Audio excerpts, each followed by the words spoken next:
Hey guys, it's Mia here, and welcome back once again. I'm gonna do another reading stream because I've been reading Sarah J. Maas's Crescent City for over a month now, and I still have 100 pages left. This is an 800 page book. Well, it's technically 799, but one page off. But if you don't know, this book kind of it is like a murder mystery with like fae mixed in. Sarah J. Maas seems to really like stories about fae, and there have been a couple of times when I've been reading some of her books, and I wasn't expecting there to be fae at first because it didn't like seem like there would be, and then it's like, oh, suddenly the main character is a strong fae princess, and I'm like, and you lost me, because I thought we were doing something different today, but nope, they're a fae again. But this one takes place in kind of our world, but the fae have come through a portal and taken over the world and have been in our world for centuries. So we see them later on down the line. We follow a character by the name of Bryce. And she is your stereotypical party girl. She does every drug under the sun that her friends push her way or that she finds. She goes drinking all the time with her best friend Danica, the like law enforcement kind of guardian of the portal and stuff because there's supposedly another portal that they're supposed to guard so that nothing else comes through or nobody can wake it up. And Bryce works at this antiquities shop for a witch named Jezba, who has all of these creatures, some of which are people that have wronged her, that she turns into various animals or creatures. And Jezba sends her on a quest to kind of find this horn, because supposedly finding both sides of this horn is what's going to be able to unlock the portal because somehow or another the portal got broken in two and separated. So she is tasked with finding it. And one day she is out partying and she comes home to find that everyone in her apartment, her best friend Danica, and her whole wolf pack had been torn to shreds and slaughtered. And of course, lucky for the killer, the only place that the camera feeds were not working was that apartment. There are cameras galore everywhere, but for some reason that apartment building was far too old for the cameras to have caught anything. So we don't know who it could be, other than the fact that a demon had attacked Bryce after she discovered the mess in the apartment. So after being interrogated, this is all towards the beginning of the book, by the way. But this review, man, I do book reviews too often. I never do this sort of stuff live. But this like read with me video may contain spoilers depending on like my reactions to the last 100 pages or so because I might talk about and do my review here and then go and do it again or just cut that part out and post the separate review as a normal video. We'll see. I'm not exactly sure. I don't even know if I'll get it done tonight or not because I'm a slow reader compared to most. But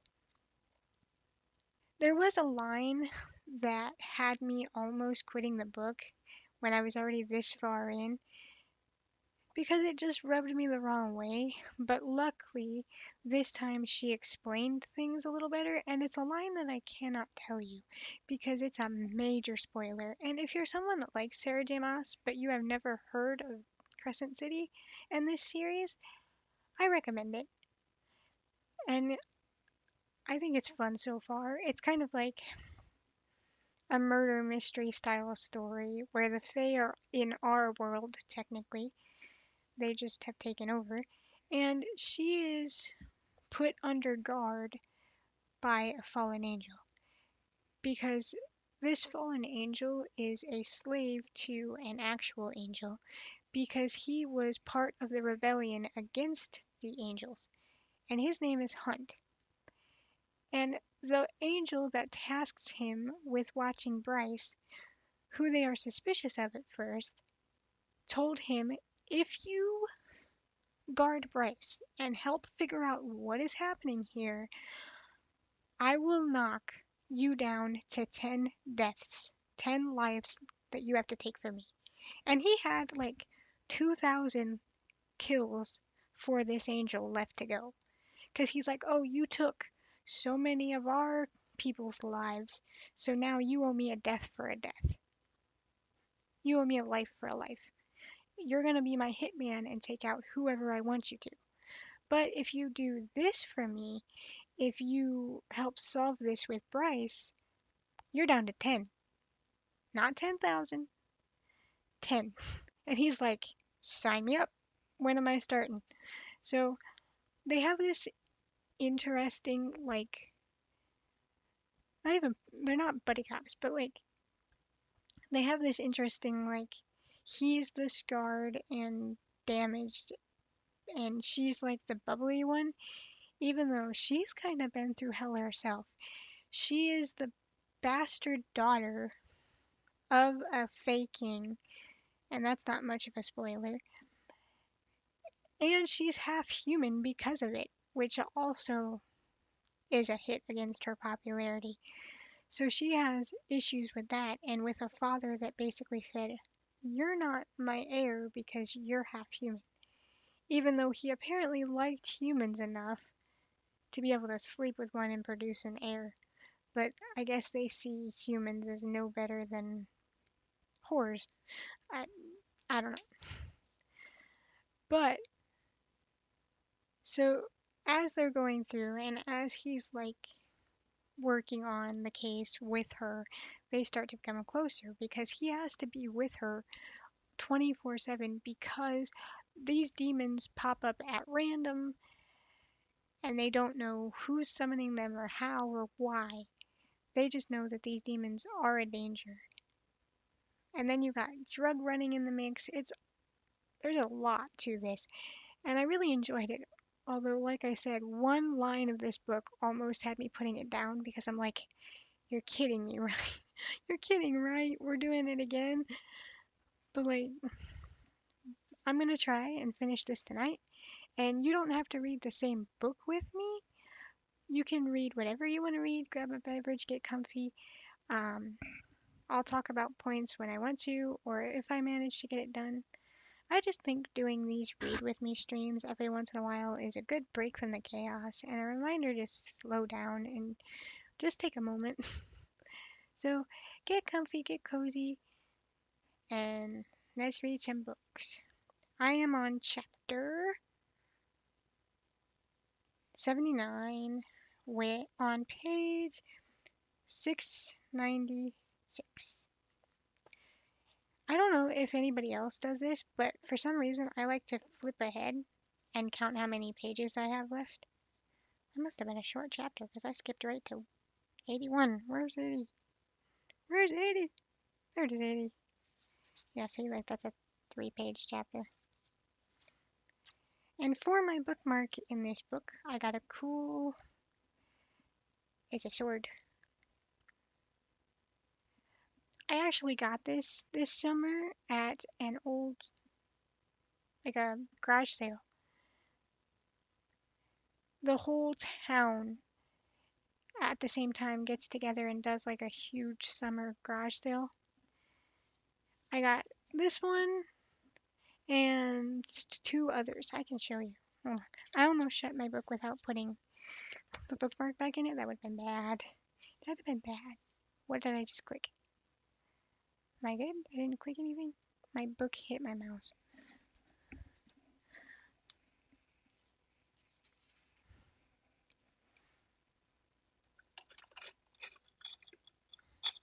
I don't know where the other one went. What did I do with the other one? I thought it was right here.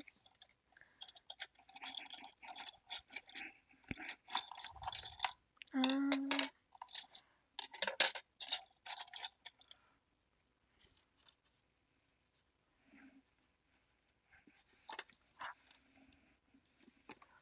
what the heck?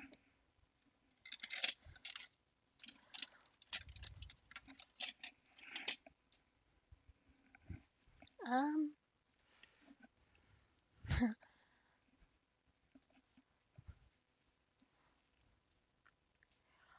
I lost the other one. It was right in my where I keep all my bookmarks and stuff, but it's not there. But I got one that's like a girl with a fox, and this is the back of it. The one in my book also has a different back. How did I lose that butterfly one? It was right here. What happened?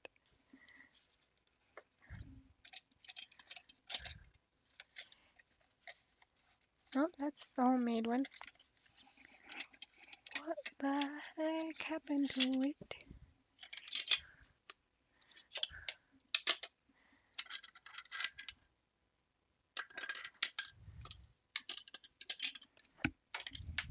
Just dropping everything.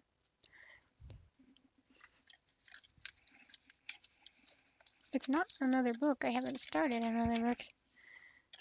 Did it go behind it? No, it's just gone. It's not there. I don't know. It's no big deal. It was only $3. Oh, wait, there it is. It got under it somehow. It's right there.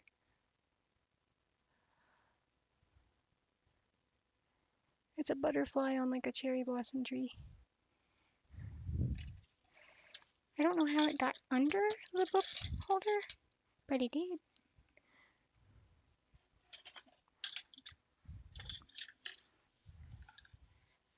It's back in the book holder now.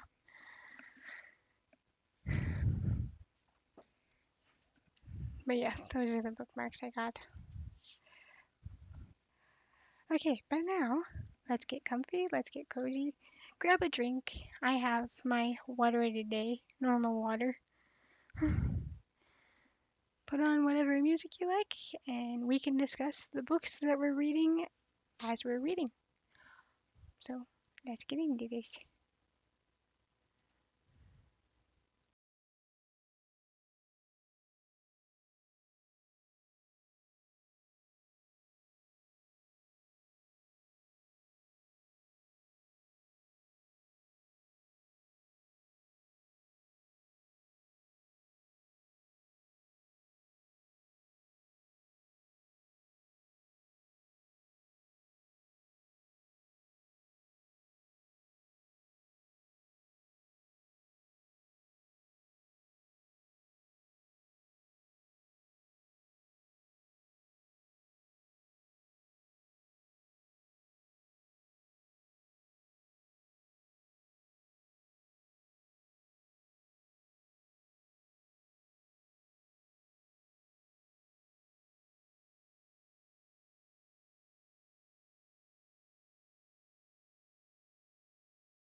Okay, this is gonna be spoilers, so if you don't want to hear this, uh, click away.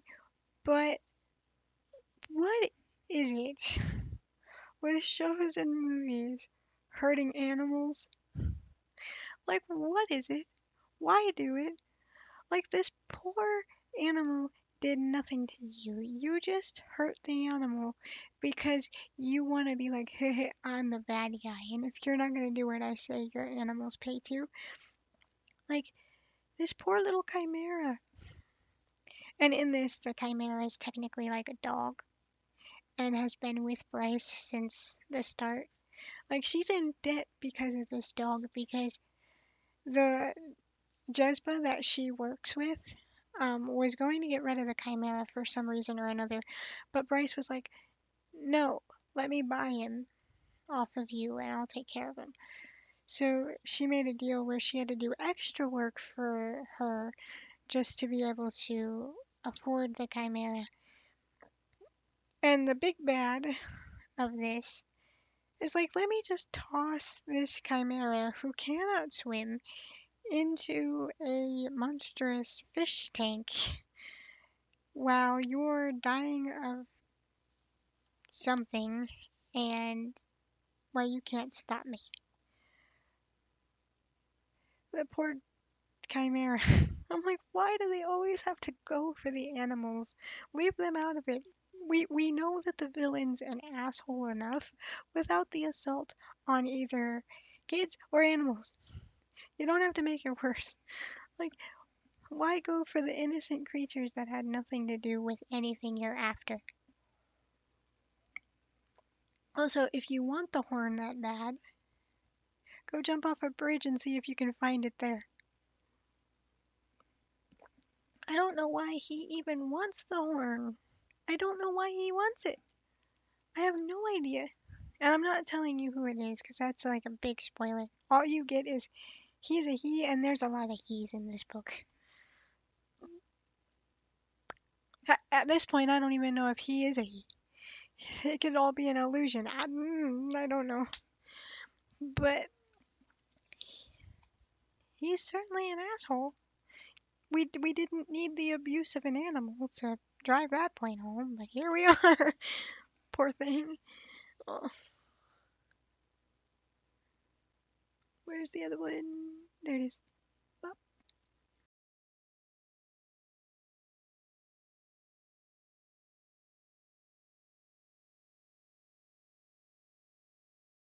Also, there should be rain sounds coming from the GIF. So if you can hear that, let me know.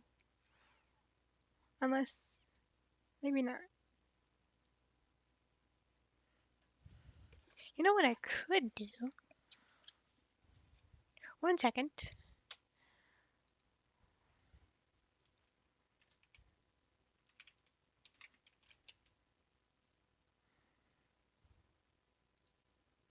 I could put on some rain sounds. Because I'm guarantee all the cozy, relaxing music would be copyright strikeable. So that wouldn't be a good thing to put on. Do you want soft rain, a cozy porch rain? There's no music in any of these, right?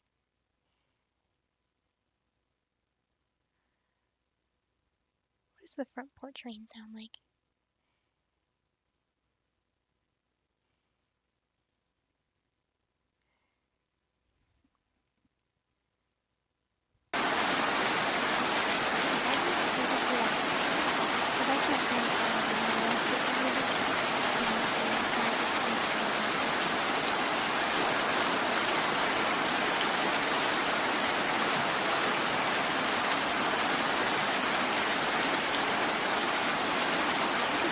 Let me see what that sounds like. Like this.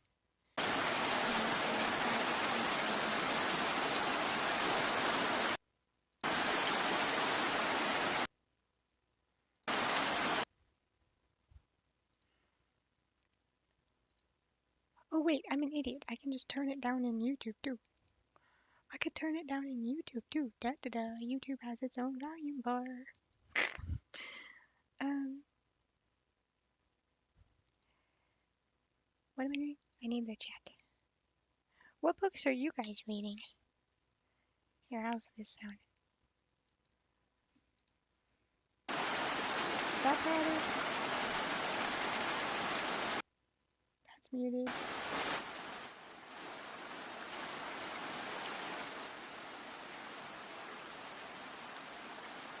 How's that sound?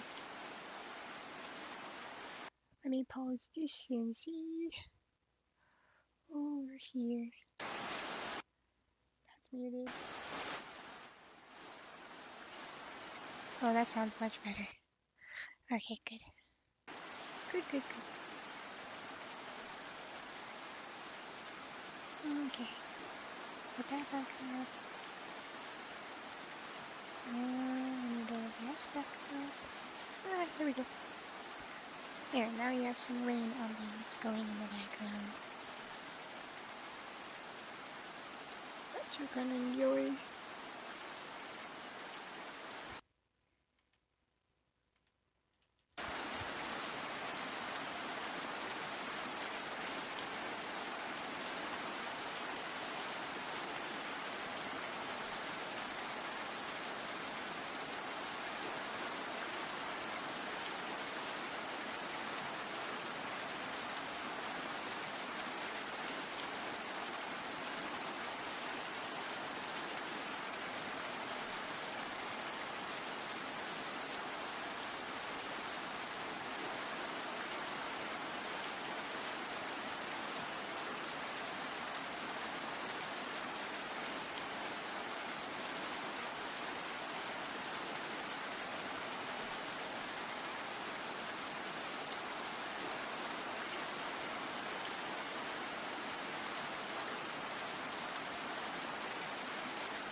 really hope that they come out of it okay. Oh, that's such a why. Man, damn it. They were so close to being free, dude. Why they gotta do that? Again, someone that did nothing to the villain. Oh. I hate it when the sweet characters get it. It's not fair. Also, I did warn of spoilers for Crescent City, so if you're still here, you must not care about spoilers. But damn, dude, why do they always do that? Shit, nope. They gotta be okay. They gotta be okay. They gotta be okay. I don't know. Nope. If we didn't see a body, it didn't happen. I'm just gonna pretend that they're fine for now, and it's okay. I hope. I hope they're fine. I hope they're fine. I hope they're fine. I,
it's a one-page chapter. It's like a one-foot chapter. Anyone? Andy. It always baffles me how a book this big, the chapters are always pretty short. Although it makes reading it go by a little faster. And yes, I'm crying. I don't think they're gonna be alright. I don't think they're gonna be alright. But damn, it sucks. Anyone but.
Okay, I just got to chapter 81.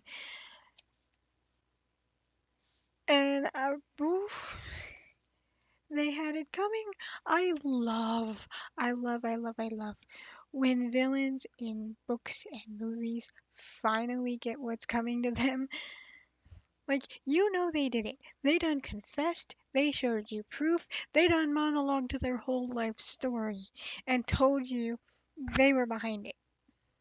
So the sweetness of seeing this terrible person put down like the animal they are, like the rabid animal they are, I should say, it's just so oh it's just so satisfying. Like you caused all this pain, misery, killed so many people and innocent people at that. And all for what? Power? That's not gonna last forever anyway. Like, yeah, the Fae are have longer lifespans than most, but you still can die. And not to mention, he's an evil person through and through. And it's like he spent a whole chapter just monologuing his whole evil plan and bragging about it. Like he knew details only the killer would know. So you know 100% he's guilty as charged. And like, oh, I love when the villain just finally gets what's coming to them. And you could say that would make the hero just as bad as the villain all you want, but no, it doesn't. No, it doesn't. Because the villain is a murderer, a an assaulter, a liar, a cheat, summoned demons to do the dirty work too, and caused so much chaos for so many people for no reason other than their own greed and their own power hungry ambitions. Maybe it started in a place of good intentions, but I don't think it did.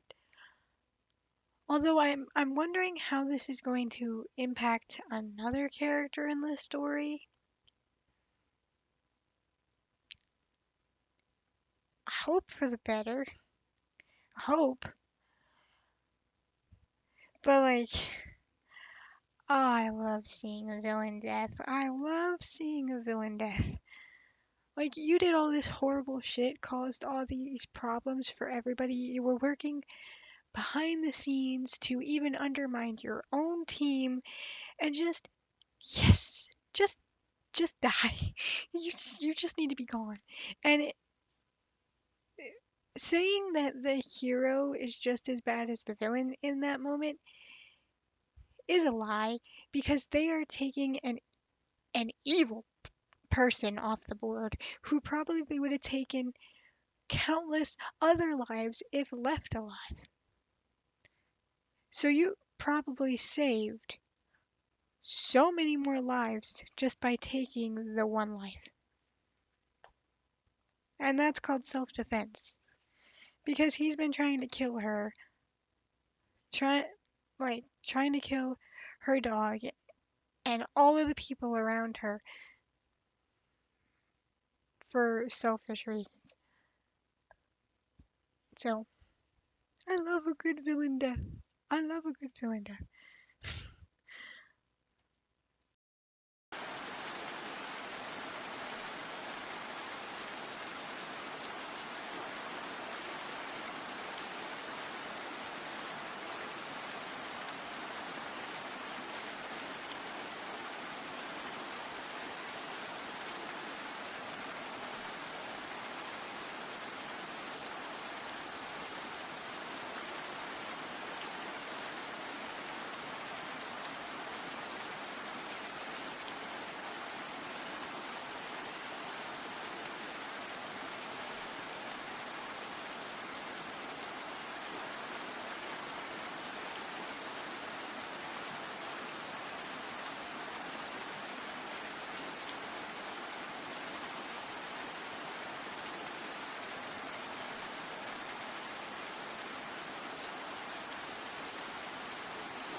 Oh, now help shows up.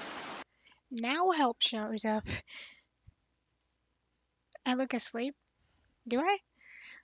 No, I was reading.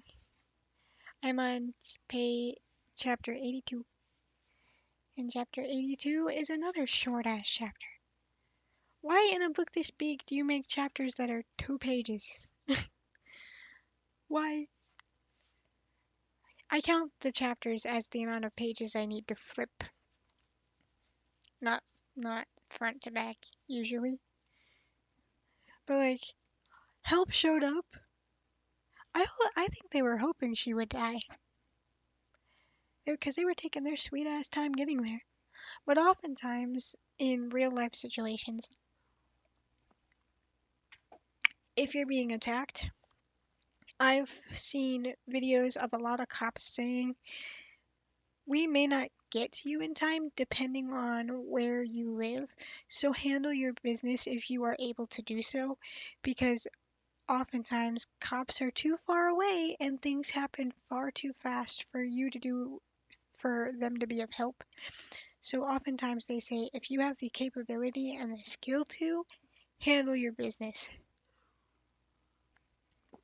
And if you have to do that by making someone take the room temperature challenge, well, they're the ones that started the fight. There's a reason self-defense is a thing.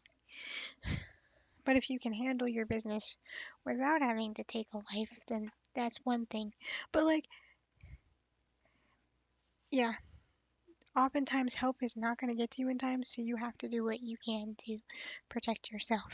Because just like here, help got there when it was already done and over with. If they'd have gotten there a little sooner, other people would have been fine. If you're being attacked, go for the throat, the eyes. Only trained professionals habitually protect these. That's true. Like, go for all the soft spots.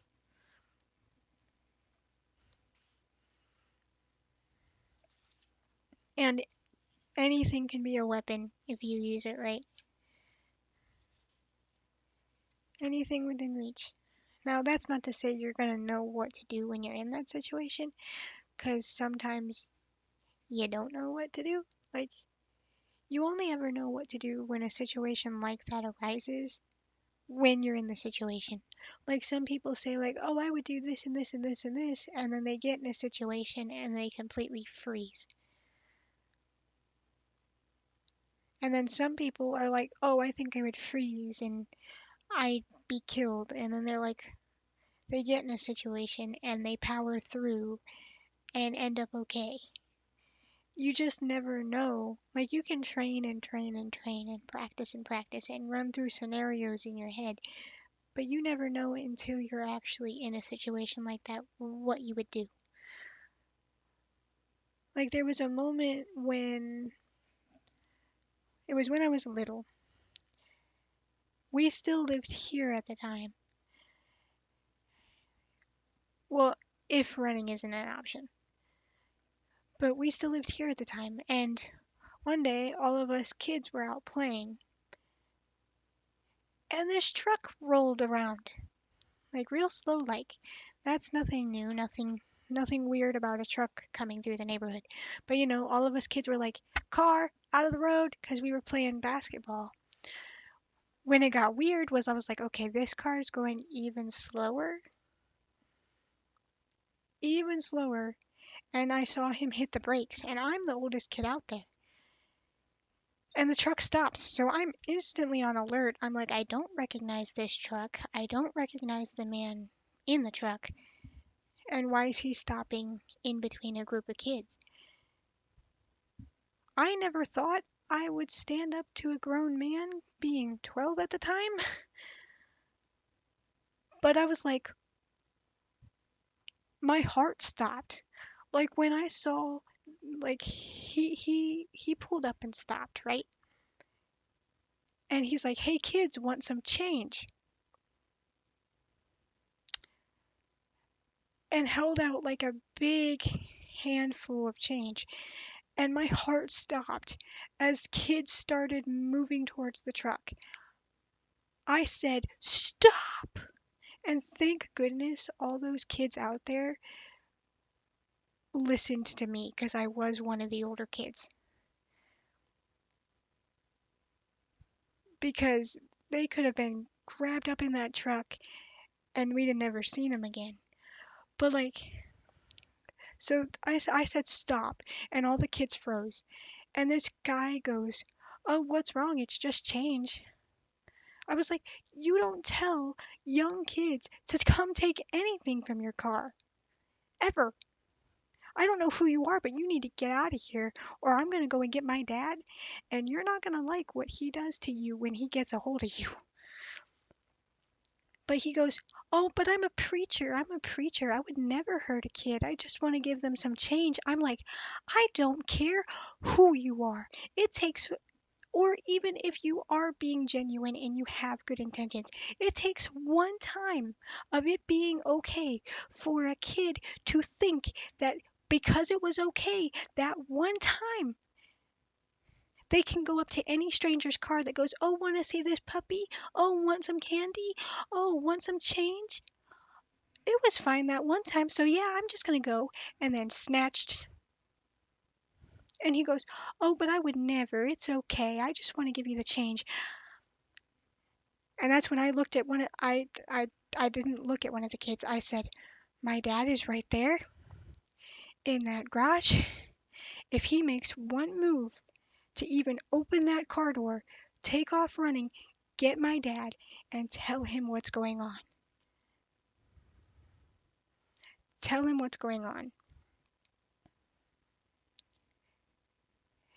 And he glared at me, and I kid you not, I don't know what came over me, but whether it was the wrath of God and angels or just pure adrenaline, but I stared at this grown man in this huge truck eye to eye as he was glaring at me from the driver's side. And when finally I didn't back down, he kind of rolled his eyes side and took off.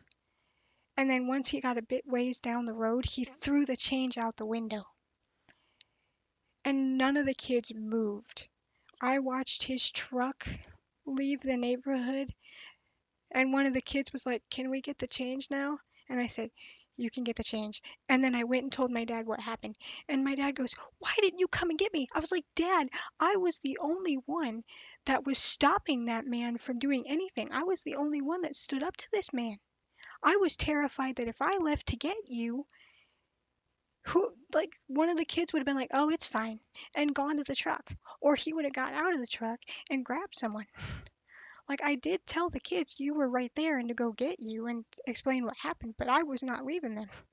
And it wasn't until after the situation had calmed down and I had been okay where I was like, I could have just died.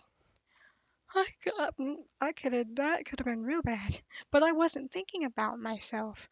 I was like, all these kids just started walking to that truck. And then one day I was outside with Whiskey, and Whiskey got real tense. Whiskey's my mom's cat. I was outside with Whiskey, and Whiskey got real tense all of a sudden and like ready to spring. So I'm like, okay, what's he tense about? So I'm looking around, didn't see anything, didn't hear anything. And all of a sudden, here comes this big ass pit bull. My neighbor's pit bull had gotten out. And the aggressive one, not the sweetheart, the aggressive one. And it was charging for Whiskey. And then my first thought wasn't "big dog run." My first thought was not Whiskey. So I dove, I outran the cat.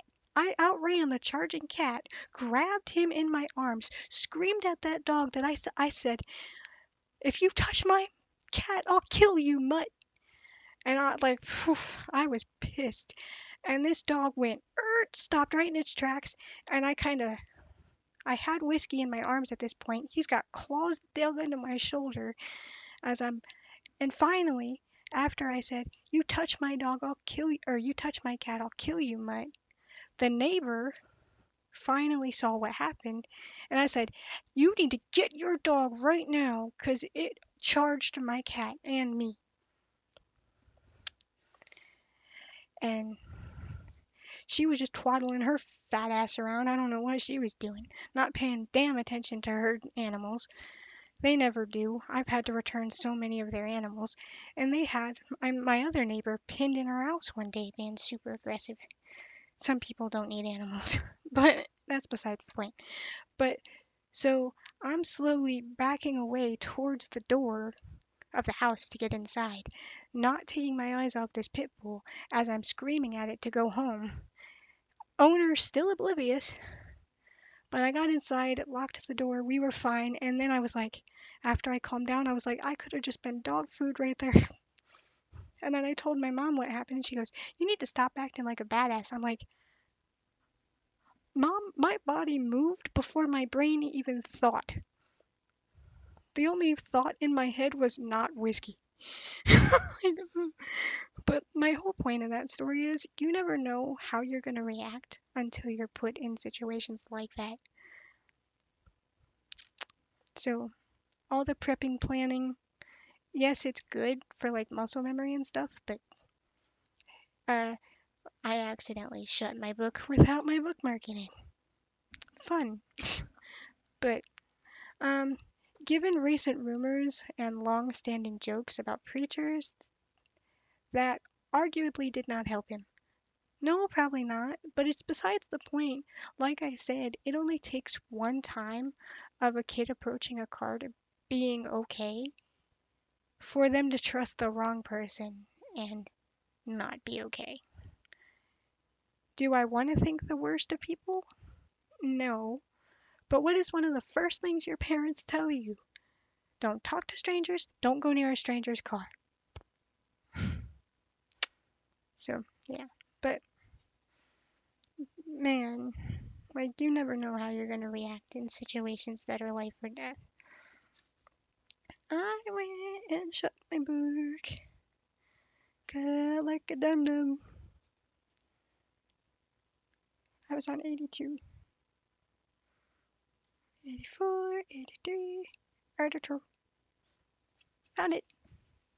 You know, my friends and family, they used to, like, think it was funny when I was in the middle of reading a book. They would think it was funny to yoink my bookmark from my book and shut the book. They gave up after realizing it takes me all of that long to find my page. They're like, why do we even bother doing it? You just flip through in less than 30 seconds and find where you were.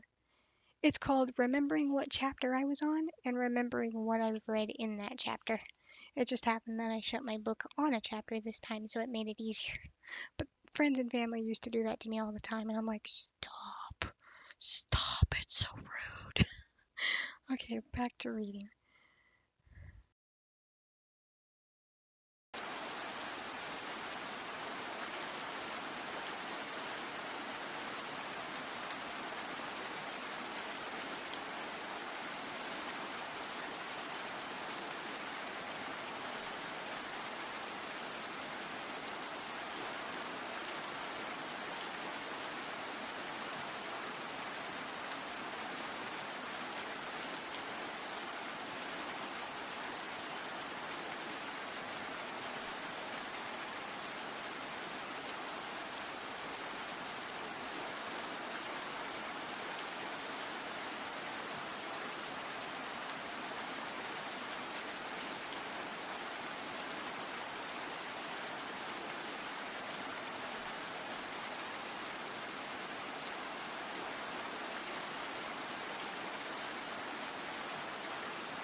I have to go to the bathroom, and this rain sound is not helping. So I'll be right back, guys.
I was wondering how the author was going to continue this with the villain being dead in action, but it just got a lot more fun. So let's see how this goes.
You're reading fiction. I'm reading a book on Gothic architecture.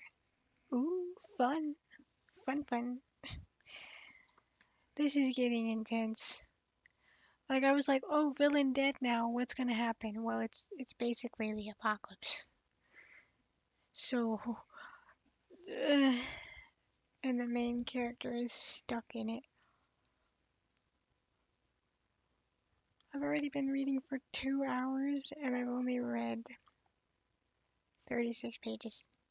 Well, I can't say I've been reading the whole 2 hours because I've been breaking the talk, but this is intense. It's intense. All these chapters have been tiny. This is another 2-page chapter. It's basically like I don't mind a short chapter really because I'm very much a person that doesn't like taking breaks when I'm not on a chapter stop. I like to read a chapter, then like stretch and take my break and get some water or go to the bathroom if I need to. I got up earlier to go to the bathroom because I really had to go to the bathroom and the water sounds I'm playing didn't really help with that. So I like stopping at chapter breaks and like moving my position or stretching or getting up and walking or doing something. Doing something real quick if I have to. Ugh, excuse me. It's only 11:30 and I'm tired. Doo -doo -doo. But it's like I want to finish the book. I have even less now than I did before. It's 799 pages, and I'm at 733. I'm so close.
I waited for you in here. Oh, don't do that to me. Like, you can't say that and then go run off to your possible death. Like, oh, the poor dude, the poor dude's chained up and he can't be there to help her. And like, holy shit, literal hell is raining down upon the world right now. What are we gonna get in the next two books if literal hell is coming down right now? Literal hell is like raining through the world right now. And I don't know if anybody's gonna make it out alive. But like, holy shit. I need a minute. Oh, I figured out what the video I showed you yesterday was from. It's an animation showing if there'd be vampires of the Masquerade tabletop game. Oh, I'm sorry, I was falling asleep through that, to be completely honest. I caught bits I caught bits and pieces of it, but I fell asleep through some of it. Not because it was boring, but because I was tired. I was tired. In my defense, I did tell you I was ready for bed before we got on to watch that. I thought I'd be fine to stay up for another half hour, but my body was like, nope, sleep mode. You sleep now. And then I'd wake up, see something weird happening, fall back asleep, wake up, see something else weird happening, and I was like, what is going on? I'm lost. But another friend of mine did say that falling asleep when you're on call with someone or spending time with someone you care about means you feel safe and you genuinely care about them enough to fall asleep because you let your guard down. So don't take too offense that I fall asleep on call. Because him and I would watch stuff together late at night too, and I'd always feel bad because I ended up falling asleep. In my defense, I was 3 hours ahead of him. So when we'd watch things at 11 o'clock for him, it'd be even later for me. So this is getting so intense. So intense.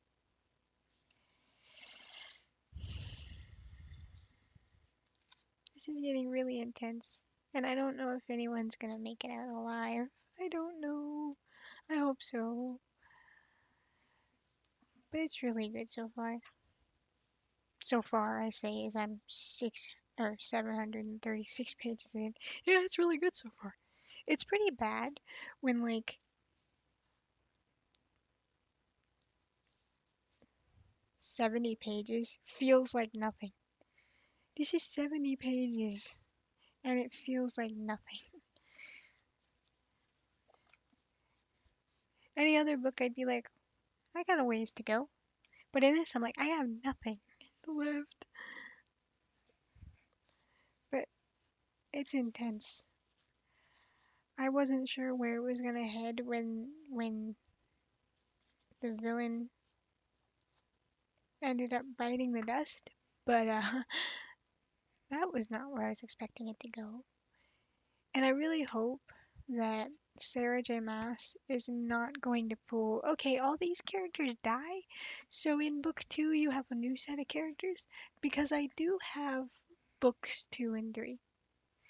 I can show you. I can show you because I need to stretch. My back is starting to hurt.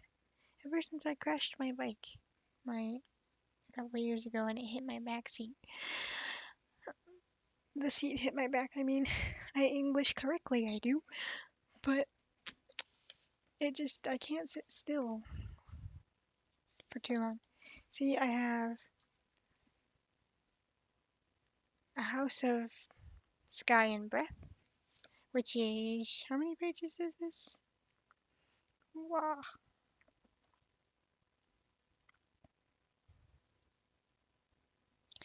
It is only 1 page longer. Well, two technically. It's 801.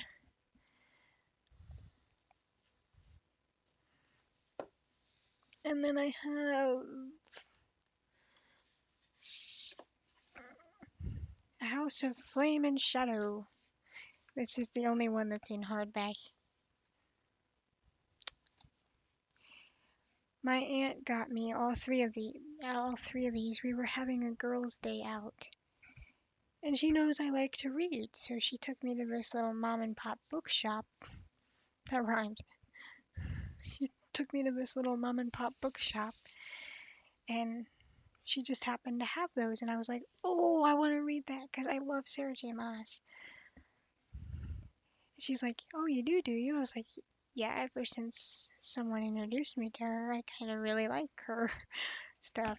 Because the first thing I got introduced to was obviously A Court of Thorns and Roses, because someone came to my house and ended up seeing my bookshelves and was like, "With everything I'm seeing on your bookshelves, you would love Sarah J. Maas's books." So I was like, "I've never read anything from her. What would you recommend?" She goes, "Oh, I'd recommend you A Court of Thorns and Roses.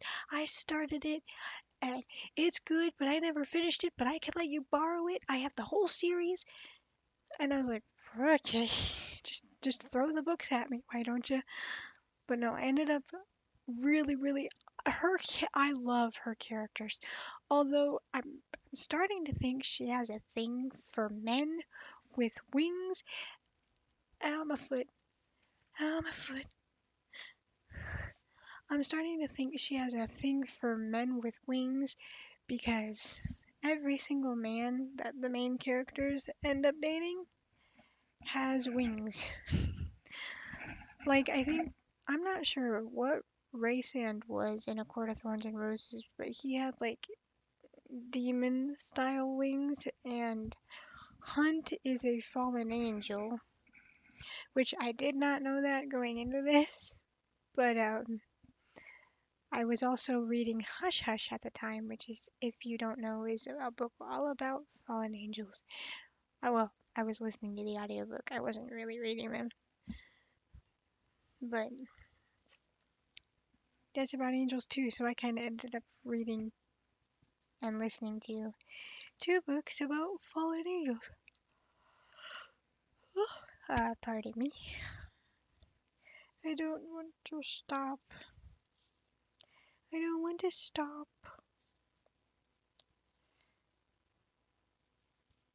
What? How many pages do I have left? Pretty sure it's like 65 or 64. I always doubt myself when I do math, and then I do the math on a calculator, and I'm like, oh, I was right. I was right. Minus 737 equals. I was close. I have 62 pages left. 62 pages.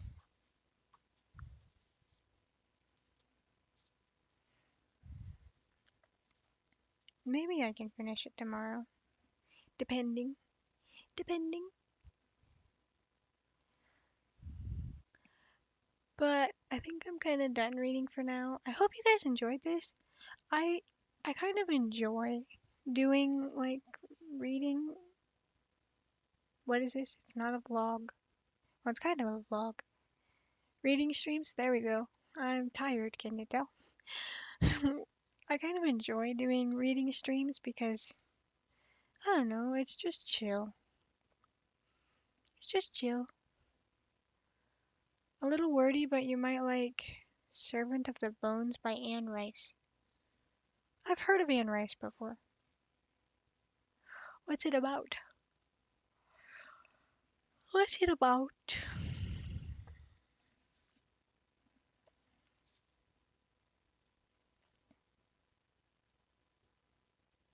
So I started on page 670, I believe, and ended on page 737.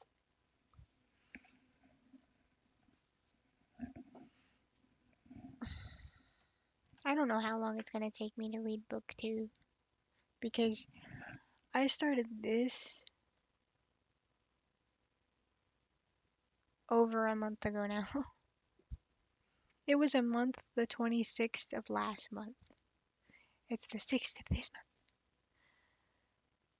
month. A gin made from a good man's soul, made to do, oh, excuse me, made to do some horrible things, and the struggle of free will.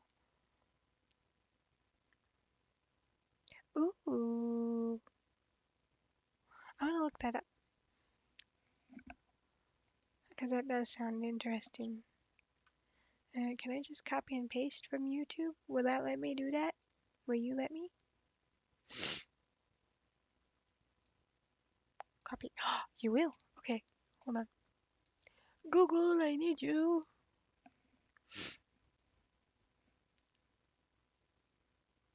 Can I look up safely without spoiling myself? I'll try my damnedest. Um, um, horror. Oh, it's a horror genre novel. Well, I'd certainly hope so. It's just a genre novel. Historical fiction, fantasy fiction, historical novel, supernatural fiction. Originally published in 1996. For some reason, I thought it'd be a classic. I mean, some would argue that that's a classic now, but Anne Rice was an American author of Gothic fiction, erotic literature, and Bible fiction. Bible fiction? Okay. She is best known for writing The Vampire Chronicles, later adapted her first volume into a series what? Read. Chronologically successful.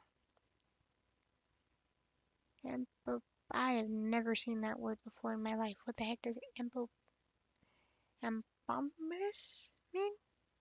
What? I don't even know how to say that. I'm gonna look that up too. What does this word I don't know how to say mean? Mean. How do you say it? Eponymous. Sounds like a hippopotamus. Giving their name to something. Giving their name named after a specific person. Oh. Oh, that makes sense. Context and all that.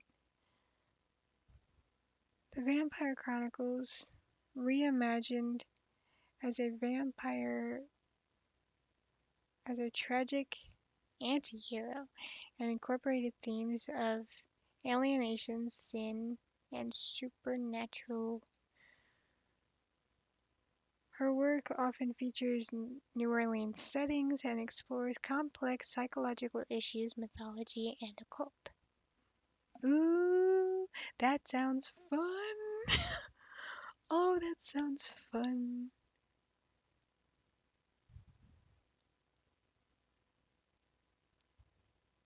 Oh, wait!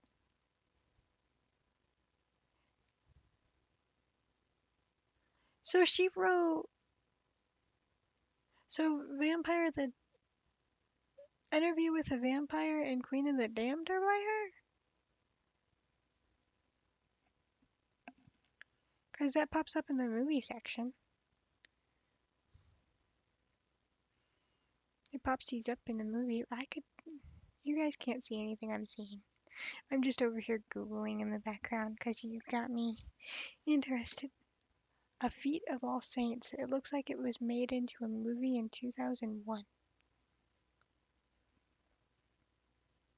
Well, if it's anything like Interview with a Vampire, that movie was kind of boring, odd, empty. I don't know.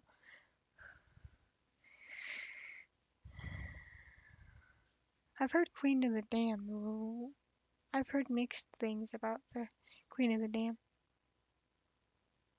Well, I wasn't looking at the movie. I was looking at nothing but I was looking at nothing but the overview because if I look at anything else, somebody somewhere is going to spoil something. So I was looking at nothing but the summary. So I don't like you have no idea how many times I've been looking into a book, not looking for specifics or spoilers, just looking at the book and get accidentally spoiled because people are like "Da-da-da-da-da-da-da," right on the home pages of things, and I'm like, well, there's no point now. There's no point now. I already know what's gonna happen. That's why I'm very adamant about warning you about spoilers. Like, if you're still here after I warn you about the spoilers, you obviously have either read the book, seen the movie, or don't care about spoilers.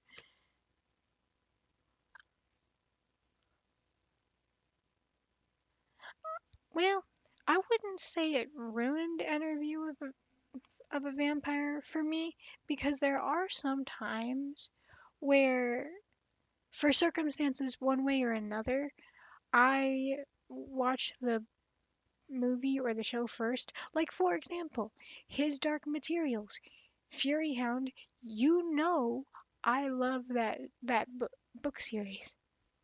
That was a case I had no idea the books even existed before seeing the movie.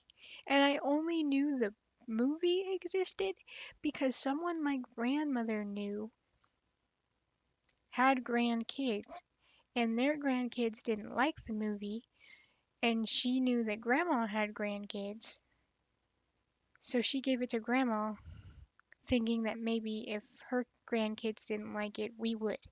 Bub didn't like it. He's not much of a fantasy kind of person when it comes to movies. He's not much of a movie person in general, but he didn't like it. I fell in love with it, even though the movie didn't finish the story at all because it got canceled because it was too closely related to issues with the Catholic Church. Yeah, fuck you.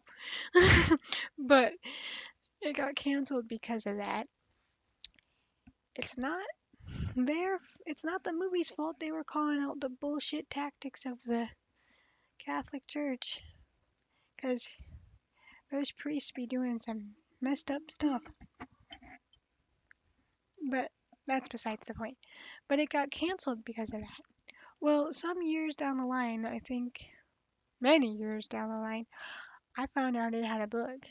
And I was like, oh, I gotta read it. I gotta read it. So I got it. And then in 2023, the show came out. And the people behind the show flat told the executives, we grew up loving this series. We are getting 3 seasons for each book. Like 3 seasons, 1 season per book. We don't care how popular it gets. We don't care how much money it makes you. We don't care what you say. There are 3 books. There will be 3 seasons. No more, no less. And they put their foot down. The studio execs were like, do your thing. And they did the fucking work to make that adaptation happen. And the main thing they did change is how early we meet the secondary character to Lyra. And I feel like they did it so much better than the book did because we, the audience, are supposed to trust this secondary character. But Lyra at first is apprehensive of him because he's from our world, not her world, and he's being all touchy touchy on Pan, her demon, not like a demon from hell, but like a demon. Spirits were called demons before. Yeah, anyway. But yeah, so they introduced Will earlier on in season 1.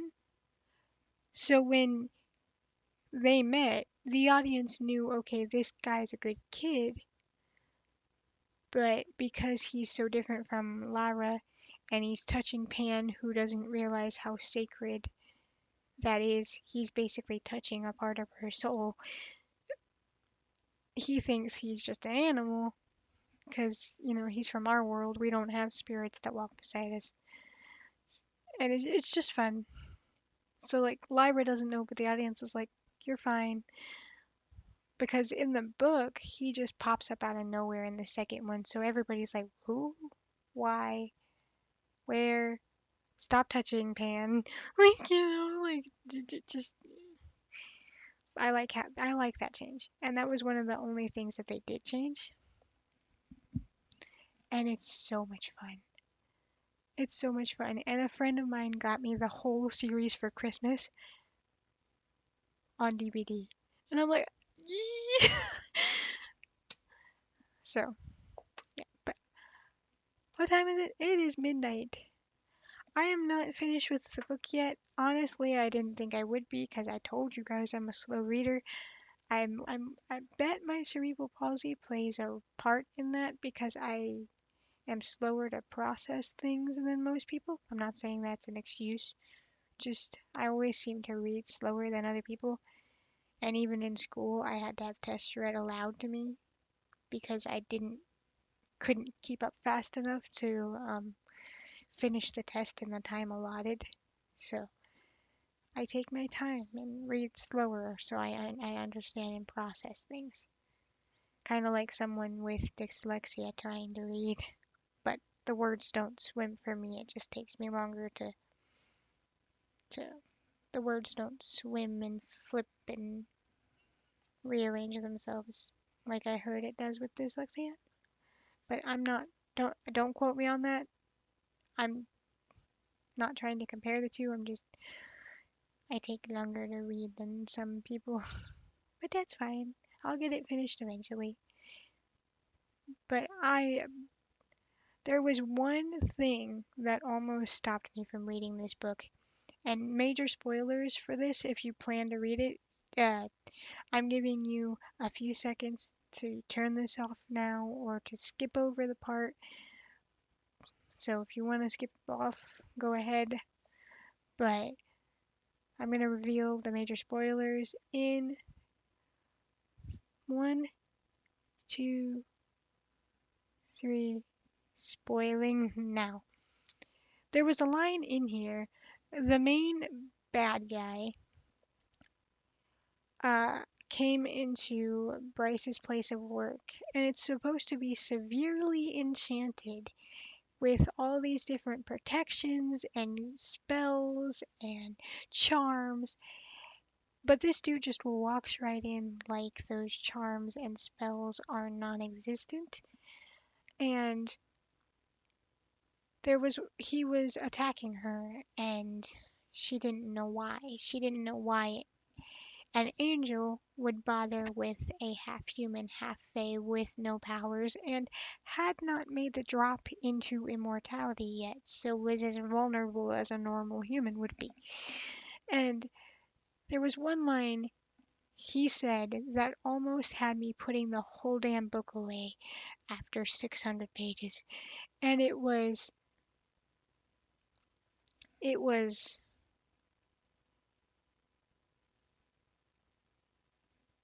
um, there's this horn, and it was supposedly broken. And he said he was there to find it because this horn opened portals in the realm, and he wanted to rip open those portals again and come what may. But he looks at Bryce and goes, I finally figured out where the horn is. And you know where it is. And Bryce goes, what the fuck are you talking about? I don't know where the horn is. I've been looking for it for years. And he looks her dead in the face and says, you don't have the horn. You are the horn. And I almost went. This was me. I almost went. Yep, I'm done. Put the book down and walked away. I was like, we're doing it again. It's not enough for Bryce to be a fae, half human, half fae bastard princess to one of the strongest kings in the fae world. No, she has to be extra special and somehow be the horn that opens all these passages and portals. How the hell can a human being be a horn? And I was like, I'm done. Like, she did it with the Assassin's Blade. Like, after A Court in Thorns and Roses, I read Assassin's Blade and I really enjoyed it. And then I got to the second book and it went from being a cool book about a female assassin who, after a stint in prison, was forced to live in a kingdom in a castle to be the king's assassin. Not like assassinate the king, but work for him as an assassin. And like, and I was like, this is so much fun. Like finally we like she's stepping into different territory. But then there were magic talking doorknobs, and then it turned out, oh, not only is she a kick-ass badass assassin, but surprise, she's a fey princess. And I'm like, and I just lost interest in the whole story. I just undid it. I lost interest. Like I completely I returned like I stopped then and there and I returned the audiobook to the library from the app. I was like, I'm done. I'm done. Like you had me and then you lost me. That almost happened here. Almost happened here with one line. Maybe that's petty. I don't know. But I'm glad I didn't because she did make it work out. Technically, she's not the horn. The the one I was telling you about that was killed in the beginning of the book, she had stolen the horn to protect it from the villain. So she stole the horn before it could be stolen by an evil person. And she had gotten Bryce so drunk and high on drugs that she didn't know what happened. And don't worry, it was consensual drugging, like her and Bryce used drugs together all the time. Don't do that. I'm not endorsing drug use. That's stupid and dumb and bad for you and could kill you. Do not do drugs. But after getting her drunk, she takes her to a tattoo parlor. Well, it turns out that somewhere in those lines, Danica had crushed the horn into a fine powder and had had it mixed with the tattoo ink that she then put on, like, into Bryce's tattoo so she could keep it hidden. So technically, she's not the horn. It was just hidden with her without her knowledge. And while Bryce was too drunk off her and high off her ass to be able to, like, wonder or protest to stop it. But but for a second I was like, really? Really? How are you gonna make this make sense? But she did. And now there's an apocalypse happening, so I'm like, oh no! How are we gonna solve this in like 62 pages? And oh my goodness. I like Hunt and Run, Ruhn. Hunt and Ruin, blah, blah, blah, blah. Like the whole time Bryce was fighting with the big bad guy of the book.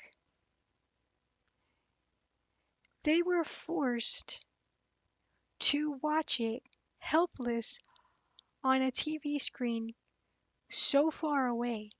Hunt had been chained up and taken against his will because of events that had happened. So he could do nothing. He was being held by another angel and was forced to watch the woman he's finally come to love after the woman he previously loved died get basically tortured, drugged, and like killed and also watch as she has to fight for her dog's life. Well, Chimera's life technically, but he's pretty much a dog for all intents and purposes in this story. And another friend fight with her, and I could not imagine brother and lover sitting there having to watch that happen to you and not being able to do anything about it while they're screaming down phones. Get guards there now. We can't reach her in time. Get guards there. Get help. And it's just sometimes help doesn't come in time. It just doesn't. And oh, poor Liaba. Poor Liaba. Poor Liaba. That poor fire sprite. Although her death did give Bryce enough time to put a bullet in in the turncoat angel's head. So, but I cannot wait to see where the rest of this goes because Bryce is quite literally fighting her way through a hell's worth of demons. So, mm, and with as crazy as this one's getting, I have no idea where in the heck it's gonna go in book two. Because book two is a couple pages longer, where this one is 799. That one was 802. So, I've been rambling. I'm gonna shut up now. I hope you guys enjoyed this, and I hope to see you next time. Bye.